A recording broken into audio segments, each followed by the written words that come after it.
हाय, hello, नमस्कार. मी ऋषाली. तर तुमचं पुन्हा एकदा माझ्या मराठी यूट्यूब चॅनलमध्ये अगदी मनापासून स्वागत आहे. आजचा दिवस तुम्हाला अगदी आनंदाचा, आरोग्याचा जाऊ ही स्वामीचरणी प्रार्थना. तर चला, कालचा व्हिडिओ तुम्ही बघितलेला असेल तर आता इथून पुढे ना लक्ष्मीपूजाचं सर्व काय आता उद्यापनाचीच तयारी करायची आहे. तर मग आता इथे ना उंबरठ्याला लेपन करायचं आहे मला हळदीचं. तर आता येथे सर्व काही तयारी करून घेतलेली आहे. हळद आणली आहे, चंदन पावडर आता त्यामध्ये टाकून घ्यायची आहे.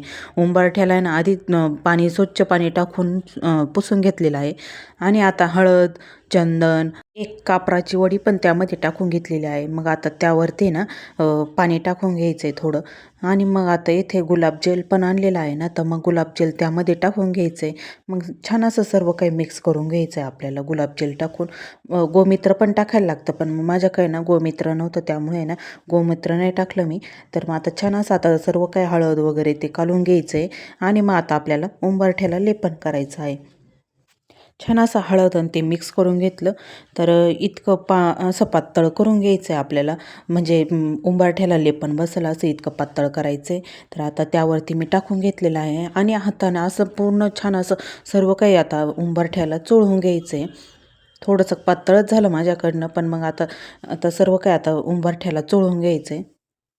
गुरुवार असल्यामुळे ना मग मला उंबरठ्याचं लेपन पण करायचं होतं आणि उंबरठ्याची पूजा पण करून घ्यायची होती. तर आता ते लेपन सुकेपर्यंत आहे ना, मग आता मी पुढे पण रांगोळी काढून घेत होते. मला पुढे पण रांगोळी काढायची होती. शंभू झोपलेला होता, त्यामुळे मग असं पटकन सर्व काही आवरून घ्यायचं होतं. तर आता इथे पुढे रांगोळी काढून घेत होते. तर आपल्या घरामध्ये शुभकार्य काही जर असलं ना, आपल्याला रांगोळी काढलं तर खूपच असं प्रसन्न वाटत असतं. त्यामुळे ना थोडीशीच रांगोळी काढायची होती. जेवढी जमल तेवढी इतकी काढायची होती मला. काही मला छान इतकी येत नाही, त्यामुळे मी थोडीशीच काढीत असते. आता इथे बघू शकता इतकी अशी रांगोळी काढायची झाली छान अशी. त्यानंतर आहे ना बाहेरून पण मला डिझाईन बनवायची होती रांगोळीची. तर आता इथे ना बाहेरून अशी छान अशी डिझाईन करून घेत होते. म्हणजे तोपर्यंत आहे ना उंबरठ्याचं पण लेपन सुकत आलेलं होतं. तर आता येथे ना उंबरठ्याचं लेपन छान असं सुकलेलं होतं. तर मग बाहेरून आधी रांगोळी काढून घेत होते मी इथे उंबरठ्याच्या बाहेर. तर येथे बघू शकता येल्लो कलरची रांगोळी घेऊन ना आधी खाली रांगोळी टाकून आता त्यावरती ना स्वामी समर्थांची साचा घेतलेला आहे ना, तर मग त्याची डिझाईन बनवत होते. तर बाकीची पण डिझाईन आहे ना, तर मग त्याची पण डिझाईन मी काढून घेत होते. आता इथे ना संपूर्ण अशी रांगोळी छान अशी मी काढून घेतलेली होती. तर साच्यानंच असं डिझाईन काढून घेतलेली आहे, तर खूप छान वाटते त्यावरती. आता इथे ना दिवा पेटवून घेतला. आधी अग्नीला साक्ष देऊन आता आपल्याला उंबरठ्याची पूजा करून घ्यायची आहे. तर आता हळदी कुंकू लावून आधीच आहे ना उंबरठ्यालाच पावलं पण बनवून घेतलेली आहे, डिझाईन पावलांची. तर मग आता त्याला आहे ना हळदी कुंकू लावून घेत आहे. तर छान असं मध्ये पण फूल काढून घेतलेलं आहे, आम्ही डिझाईनच बनवून घेतली फुलाची. तर आता येथे सुकलेलं आहे, तर त्या छान अशी आता रांगोळी पण त्यावरती काढून घेत आहे मी. उंबरठ्यावरची पण रांगोळी छान अशी मी काढून घेतली. तर इथे बघू शकता छान अशा रांगोळी पण झालेली होती. आता उंबरठ्याला आहे ना आता फुलं वाहून घ्यायची आहे. तर छान असं आता आपल्या घरामध्ये आहे ना देवीचंच आगमन होणार आहे. तर असं आपल्याला उंबरठ्याचं लेपन करायचं आहे. त्यामुळे ना आज गुरुवार असल्यामुळे ना मी इथे आता उंबरठ्याचं छान असं हळदीचं लेपन करून घेतलेलं आहे. तर इथे ना कापूर पण लावून घेतलेला आहे आणि आता छान असं धूप पण लावून घेतलेले आहे.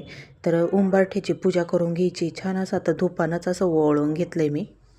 असं उंबरठ्याचं लेपन केल्यानंतर खूप छान असं मन प्रसन्न होतं. तर घरामध्ये ना पॉझिटिव्ह एनर्जी येत असते. तर म्हणजे आपल्या घरामध्ये पण लक्ष्मीचा वास असतो. त्यामुळे ना असं उंबरठ्याचं लेपन दर गुरुवारी किंवा पौर्णिमा किंवा घरामध्ये सण आहे काही, तर तेव्हा पण असं उंबरठ्याचं लेपन केलं ना खूप छान असं पॉझिटिव्ह वातावरण असतं घरामध्ये. तर इथे बघू शकता खूप छान वाटत होतं. आणि मग माझं आहे ना घरातलं सर्व काही आवरलेलं होतं. तर आता इथे रांगोळी पण काढायची झालेली आहे आणि उंबरठ्याचं लेपन करून छान असं दिवा पण लावलेला आहे. तर मग त्यानंतर आहे ना आतमध्ये पण मला उद्यापनासाठी बायका येणार आहे ना, तर मग सर्व काय आधीच तयारी करून ठेवायची आहे. तर आता येथे ना 7 पुस्तकं आणलेली होती महालक्ष्मीचे. तर सर्व काय आता मांडून घेत आहे मी येथे. तर आता मग त्यानंतर आहे ना म्हणजे असे मांडून घेतले तर नंतर धावपळ पण नाही होत, त्यामुळे मग असं सर्व काही मांडून ठेवत होते. संध्याकाळच्या स्वयंपाकाची तयारी चालली आहे. तर नैवेद्याला आता मेथीची भाजी केली आहे. आता येथे ना वरणाचा कुकर लावला आहे. आता कणिक मळून ठेवायची मला. आता इथे कणिक पण मळून झालेली. थोड्या झाकून ठेवायचं म्हणजे भिजेल आता पीठ. स्वयंपाकाला पण मी थोडं लवकरच लागलेली होती म्हणजे उद्यापनासाठी पण बायका बोलवायच्या होत्या ना, त्यामुळे मग लवकरच स्वयंपाकाला लागलेली. भात लावलाय मी आणि आता हा प्रसादासाठी ना रवा भाजत आहे. छान असं लाल भाजून घ्यायचा आहे रवा. प्रसादासाठी गोड नैवेद्य म्हणून आहे ना रवा करायचा आहे छान असा.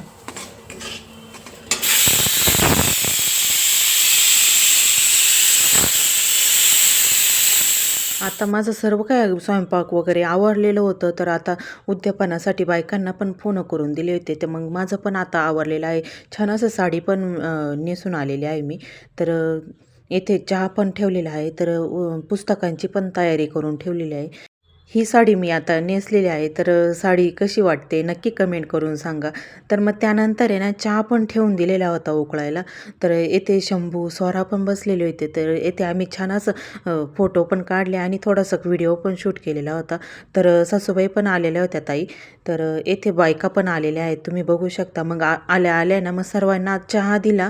मग त्यानंतर आहे ना मग आता सर्वांचे पाय पण धुवून घेतले. मग त्यानंतर त्यांना हळदी कुंकू लावून आता पुस्तकांचं आता महालक्ष्मीचे आता पुस्तकं त्यांना वाटायचे. तर 7 जणी बायका बोलवलेल्या होत्या मी आणि म्हणजे 7 जणी बायका बोलावल्या, तर त्यामध्ये ना एक कुमारिका पण लागत असते.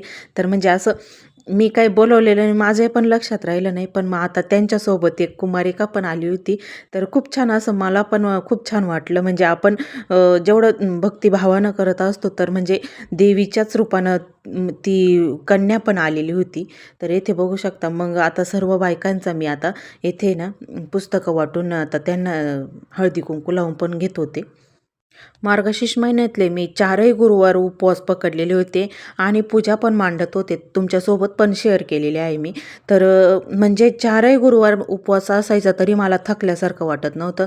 पण इतकं असं मन पण प्रसन्न वाटायचं संध्याकाळपर्यंत. म्हणजे 8-9 वाजायचे तरी मला असं थकल्यासारखं वाटत नव्हतं. खूप छान असं मन पण प्रसन्न वाटायचं. देवीचीच कृपा असायची ती. आता येथे ना सर्व 7 बायका आहे ना, त्यांना सर्वांना आता मी हळदी कुंकू लावून पुस्तकं पण दिलेली होती. आता येथे ना एक कुमारिका राहिलेली होती, तर तिला पण मी आता पुस्तक दिलं, हळदी कुंकू लावलं आणि मग सर्वांच्या आता येथे पाया पडून घेत होतं ते. म्हणजे आपल्याकडं 7 जणी येतात असताना, तर मग त्या आपल्या लक्ष्मीच्या रूपानंच येत असतात. त्यामुळे मोठे छोटे जे कोणी असतील त्यांच्या सर्वांच्या पाया पडायचं असतं. तर मग आता येथे सर्वांच्या पाया पडून घेतलं आणि मग थोडासा व्हिडिओ पण आता येथे शूट केलेला आहे. आणि मग आता त्यांना पण आता पुढे आहे ना बाकीच्यांच्या घरी उद्यापनाला जायचं होतं. तर मला पण जायचं होतं. तर मग तेथून आल्यानंतर आता येथे आम्ही जेवायला बसलेलो आहोत. तर असा होता आजचा व्हिडिओ आवडला तर व्हिडिओला लाईक करा, कमेंट्स करा आणि चॅनलला सबस्क्राईब केलेलं नसेल तर चॅनलला पण लवकरात लवकर सबस्क्राईब करा. चला असेच नवनवीन व्हिडिओ तुम्ही पण बघा. बाय.